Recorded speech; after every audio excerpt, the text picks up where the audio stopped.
ঐতিহাসিক রায় ঘোষণা করা হবে। যে ট্রাইব্যুনালে কোরআনের পাকে আল্লামা সাইদি হুজুরের ফাঁসির রায়, মৃত্যুদণ্ডের রায় ঘোষণা করা হয়েছে, আজকে আবার ওই একই ট্রাইব্যুনালে সাবেক প্রধানমন্ত্রী শেখ হাসিনার ঐতিহাসিক রায় দেখার জন্য পুরো বিশ্ব তাকিয়ে আছে। আজকেই সেই সাবেক প্রধানমন্ত্রী শেখ হাসিনার সেই ঐতিহাসিক রায় ঘোষণা হবে এবং এটা লাইভ সম্প্রচার করা হবে। যারা বিচার কার্য পরিচালনা করতেছেন তারা বলতেছেন পুরো বিশ্ব দেখবে যে আমরা কিভাবে রায়টা ঘোষণা করি। এই 17 তারিখ আজকে কিয়ামত হবে। কি খান 13 তারিখে রায় ঘোষণা করার কথা ছিল, ছেলে পেলে তাদের সাবেক প্রধানমন্ত্রী রায় ঘোষণা হবে যেন লকডাউন ঘোষণা করছিল। আহারে ভাই, পুলিশ আর জনগণ মিলে কি গণপিটুনি দিয়েছে আপনারা দেখছেন। যারাই জয় বাংলা বলে স্লোগান দিচ্ছে সেই পিটন নিষিদ্ধ ছাত্রলীগকে পিটাইয়া সব স্কুলের পুলিশের হাতে দিয়ে দিয়েছে। আগামীকালকে হয়তোবা কিছু মানুষ মাঠে নামবে। আজকেই ঐতিহাসিক রায় ঘোষণা করা হবে। যে ট্রাইব্যুনালে কোরআনের পাকে আল্লামা সাইদি হুজুরের ফাঁসির রায়, মৃত্যুদণ্ডের রায় ঘোষণা করা হয়েছে, আজকে আবার ওই একই ট্রাইব্যুনালে সাবেক প্রধানমন্ত্রী শেখ হাসিনার ঐতিহাসিক রায় দেখার জন্য পুরো বিশ্ব তাকিয়ে আছে। উনি আবার বলতেছেন যে আমরা এই সুদখোর ইউনূস ওর ওই ভাঙ্গা আদালতের বিচার আমি মানি না। ওই দিক থেকে উনি বলতেছে আপনি মানবেন না মানবেন না সেটা পরেকার হিসাব। কথা কন। উনি কিন্তু মাঝে মাঝে এই দেশে আসতে চান, কথা কন না কেন? আসতে চাই না। আচ্ছা, আমাদের কি কম জ্বালাইছে? জ্বালাইছে কি কম? নাই। ক্ষমতার দাম্ভিকতা বাজান বারবার বলতো পালাবো না, হারাবো না, কই পালিয়েতে গেলেন, নিজের কথাটাও ঠিক রাখলেন না। কথা বলেন না কেন?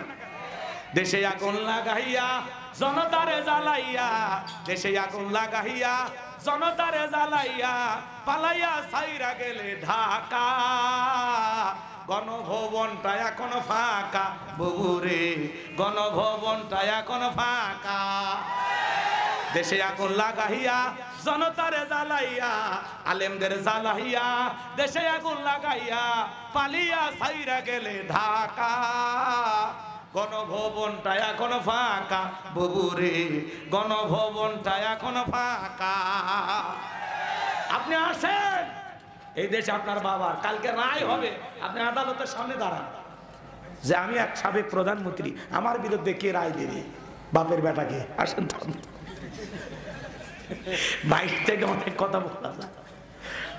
রাগ করতেছেন? নরেন্দ্র মোদী এখন বলতেছে বাংলাদেশের সাথে আমরা খুব দ্রুত আমাদের পূর্বের মতো সুসম্পর্ক বজায় রাখার জন্য কাজ করব। ও বুঝতে পারতেছে কাজ আর হচ্ছে না, এখন দাদা মিল লাগাবার চাচ্ছে। কথা কন না আপনারা? রাগ করতেছেন? তাহলে ঐতিহাসিক রায়ের অপেক্ষায় জাতি তাকায় আছে। কি বলেন? রায় হওয়ার দরকার আছে না? না। কত নিরীহ মানুষকে গুম করা হয়েছে, কত সোনার মানুষদেরকে ফাঁসির দড়িতে ঝুলানো হয়েছে, এই দেশের কত লক্ষ লক্ষ মানুষকে মিথ্যা মামলা হামলা দিয়ে জেলখানায় বন্দী করা হয়েছে, শাপলার চত্বরে রাতের আধারে অন্ধকারে আলেমদের বুকে গুলি চালানো হয়েছে। এই দেশের হাজারো মায়ের বুক যাদের নির্দেশে খালি করা হয়েছে, তাদের চূড়ান্ত শাস্তি এই দেশের মানুষ দেখতে চায়। তাদের বিচার হবে। আপনি মানুষ হত্যা করেছেন, আপনি যাকে হত্যা করেছেন তার পরিবারের কাছে যা দেখেন, তার সন্তানগুলো কিভাবে কান্না করে, তার স্ত্রীর হাহাকার যা দেখেন। আপনি যাকে হত্যা করেছেন একদিন পৃথিবীর জমিনে আল্লাহ আপনাকে এইভাবে বিদায় করবে। কথা বলেন না কেন? একদিন আপনার পরিবার লোককেও আল্লাহ তাআলা এইভাবে কাটাবেন। কথা বলেন ঠিক না? যেন জুলুম করতে নাই, জুলুম করতে নাই। যারা ক্ষমতা পেয়ে আদল ইনসাফ প্রতিষ্ঠিত করে, মানুষের অধিকার প্রতিষ্ঠিত করে, ন্যায় বিচার কায়েম করে, জনগণের কল্যাণে কাজ করে, ইতিহাসের সোনালী পাতায় তাদের নাম লেখা থাকে। মরার পরে ওই সমস্ত নেতাদের জন্য মানুষ অন্তর থেকে দোয়া করে। কথা বলেন ঠিক কিনা? ওই জন্য কথায় আছে, এমন জীবন করিও গঠন, মরিলে হাসিবে তুমি কাঁদিবে ভুবন। এমন নেতা এই দেশে মারা যায়, খালি কমেন্টসে আলহামদুলিল্লাহ আলহামদুলিল্লাহ আলহামদুলিল্লাহ। মানুষ মরে গেলে কি আলহামদুলিল্লাহ কয়? তার মানে কি জীবন গঠন করছে। আর কোরআনের পাকে আল্লামা সাইদি হুজুর বিদায় নিল। নিজের মা বাবা মরে গেলে এত কাঁদে না সাইদি হুজুরকে হারিয়ে যতটা কান্না করেছে। তার লাশটাকে চুমো খাচ্ছে। এখনো হাজার হাজার মানুষ তার কবরে যায় দোয়া করার জন্য। কি সোনার মানুষ, 50 বছর কোরআনের তাফসীর করেছে। আজকে যদি বেঁচে থাকতেন, যার একটা ময়দানে আলোচনা করলে লক্ষ লক্ষ মানুষ হাজির হইত, যার তাফসীর মানুষের জীবনকে পরিবর্তন করে দিত, যার তাফসীর শুনে অমুসলিমেরা হাজার হাজার তলে তলে কালেমা পড়ে মুসলমান হইত, সেই সোনার মানুষটাকে জেলখানা থেকে বের করে নিয়ে যায়। যারা পরিকল্পনা করে হত্যা করেছে, 1 বছর পার হয় নাই, 1 বছর পার হয় নাই, এই সোনার মানুষটাকে হারিয়ে 1 বছরের মাথায় তারা ক্ষমতা হারিয়ে আজকে দেশ থেকে পদত্যাগ করে বিদেশে চলে গেছে।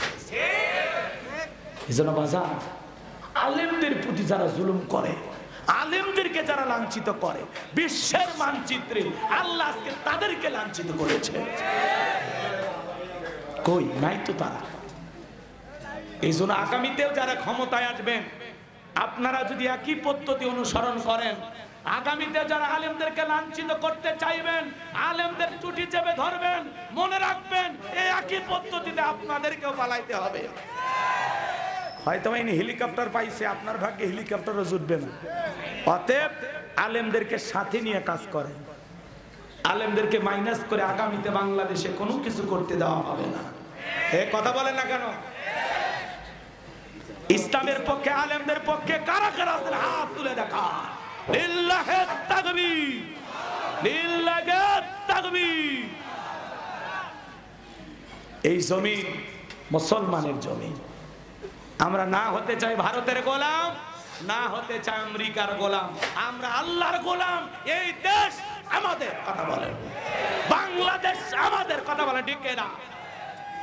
বাংলাদেশের মালিকানা আমরা অন্য কারো কাছে হস্তান্তর করি নাই। বাংলাদেশের মালিক এই দেশের 20 কোটি জনগণ। যারা আলেমদের দিকে বাঁকা চোখে তাকা, আমাদেরকে ভাড়াটিয়া মনে করবেন না। আমরা ভারতে তিস্তা নদীর মতো কচুরি পানাতে ভেসে আসি নাই, বিমানের তলা ফেটে পড়ি নাই, জমিন থেকে উপরে উঠি নাই। এই বাংলাদেশের নাগরিক আমরা। হুজুরদের দেখে কি মনে করে? বাঁকা চোখে তাকায়। ইমাম মসজিদ দেখে দামে দিবেন, কথা কন না কেন? আল্লাহ এই জমিনের শান্তি ফিরিয়ে দেন। আগামীকালকের ঐতিহাসিক রায় দেখা হবে, কথা বলেন ঠিক না? আল্লামা সাইদি হুজুরের রায় হয়েছিল 118 জন মানুষ গুলিবিদ্ধ হয়ে শাহাদত বরণ করে। কি হয় কি বলেন না কেন? সাইদি হুজুরের জন্য এই দেশের হাজার হাজার মানুষ ঝাঁটা নিয়ে লাঠি নিয়ে ময়দানে নামছে। দেখি তো সাবেক প্রধানমন্ত্রীর জন্য আগামীকালকে কে কে মাঠে নামে। আজকে কারা কারা মাঠে নামে আমরা দেখবো, কথা বলেন না কেন? 13 তারিখে তো মার খাইছে, আজকে 17 তারিখে যারা মাঠে নামবে তাদের কপালে কি আছে আল্লাহ ভালো জানে। রাগ করতেছেন। অতএব 2-4 জন যারা আছেন দেশ থেকে পালাইতে পারেন নাই, আপনার দেশের জনগণ চুপচাপ থাকেন ভাই, লুকে আছেন লুকেই থাকেন। নিজে ওই বিদেশের আহ্বানে দেশে মাথা ছাড়া দিন না। মানুষের রাগ এখনো ঠান্ডা হয়নি, জুলাইয়ের গরম গরম ভাব কিন্তু এখনো আছে, কথা বলেন না কেন? আবু সাইদ মুগ্ধ, শেষ হয়নি যুদ্ধ, কথা বলেন। যুদ্ধ চলতেছে। আমার ভাইয়েরা কষ্ট পাইলেন নাকি? এ বাজান আমার এই জন্য বলতে চাচ্ছিলাম, নারী জাতি মায়ের জাতি, সম্মানের জাতি। এই জন্য কোনদিন মা বাবাকে কষ্ট দেওয়া যাবে না, পিতা মাতার সাথে অসম্মান জনক আচরণ করা যাবে না। আল্লাহ বলেন অকুল্লাহুমা কওলান কারীমা, সম্মান সূচক আচরণ করো, নম্র ভদ্র বিনয়ী হয়ে মা বাবার সাথে কথা বলা লাগবে। আমাদের আচরণে জানো আমাদের মা বাবা কখনো কষ্ট না পায়। ও দিনাজপুরের তরুণ যুবকেরা, পা দুটো আগায় দাও, আমি তোমাদের পা ধরে অনুরোধ করে যাই, কখনো মা বাবার মনে কষ্ট দিবেন না। কোন কোন যুবক আছেন পিতা মাতার খেদমত করে, তাদের মুখে হাসি ফোটায়া তাদের দোয়া নিয়ে জান্নাতে যেতে চান, 2টা হাত তুলে আল্লাহকে দেখান। আল্লাহ আমাদের সবাইকে পিতা মাতার খেদমত করা তৌফিক দান করুন। সিল্লা বলেন আমিন, আর একটু জোরে বলেন আমিন। পিতা মাতার খেদমত করব তো ইনশাআল্লাহ। আমি আমার মা বাবার খেদমত করলে আমার সন্তান আমার খেদমত করবে, আমি তাদের সাথে ভালো ব্যবহার করলে আমার সন্তানও ভালো ব্যবহার করবে। এটা মাথায় রেখে এই জমিনে বাকি দিনগুলো আল্লাহ চলার তৌফিক দান করুন। চিল্লায় বলেন আমিন। আর যুবকদের বলবো, শ্বশুরের টাকার উপরে লোভ করবা না। কথা কম। শ্বশুরের একটা পালসার ডিসকভার পাশার তলে দিল, পাশা গরম হয়ে যায়। শাশুড়ি তোর যায় গাড়ি ব্রেক করে ডাক দেয় আম্মা। শাশুড়ি কয় জামাই পাইছে একটা, ওই ধিয়াস মাদ্রাসায় পড়ছে ছোটবেলায়, গুন্না সব মুখস্থ। আম্মা তার মানে কি করছে? গুন্না করছে। কথা কথা করতেছেন। শ্বশুর দেখা হলে আব্বা কেমন আছেন, আব্বা কি খেয়েছেন? শ্বশুর গায়ে মারাত্মক ব্যাপার। জামাই ছোটবেলায় ধিয়াস মাদ্রাসায় পড়ছে, কলকলার সব হরফ মুখস্থ।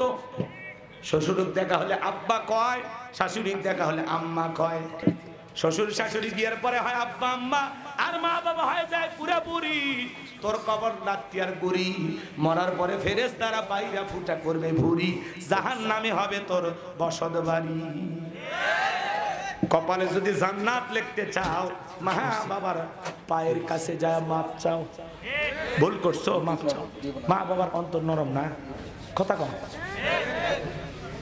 মাঝে মাঝে মা বাবার সাথে খারাপ ব্যবহার করছেন না, মাপ চাবেন। আজকে আজকে ফজরের নামাজ পড়ে পা ধরবেন, একেবারে পা ধরায় ধরবেন। কি বাপ মায়ের পা ধরার সমস্যা আছে? কোনো সমস্যা হবে? মার পা ধরবেন, বাবার পা ধরবেন। আব্বা ভুল করছি, মাফ করে দেন। আব্বা অনেক বেয়াদবি করছি, মাফ করে দেন। আব্বা আব্বা আমি আপনার সন্তান হিসেবে অনেক বেয়াদবি করছি, আব্বা মাফ করে দেন। আপনি খালি বলে দেন, আর আপনার মাফ করতে দিতে দেরি করবেন, কারণ পিতা মাতার দিল সবচেয়ে নরম। কথা বলেন না কেন? মা বাবার অন্তরে সন্তানের জন্য অনেক মায়া দয়া। আল্লাহ আমাদের পিতা মাতার সাথে যারা বেয়াদবি করেছি, ক্ষমা চাওয়ার তৌফিক দান করুন। ভাইয়ের মনে কষ্ট দিয়েছেন, ভাইয়ের কাছে মাফ চান। বোনের মনে কষ্ট দিয়েছেন, বোনের কাছে মাফ চান।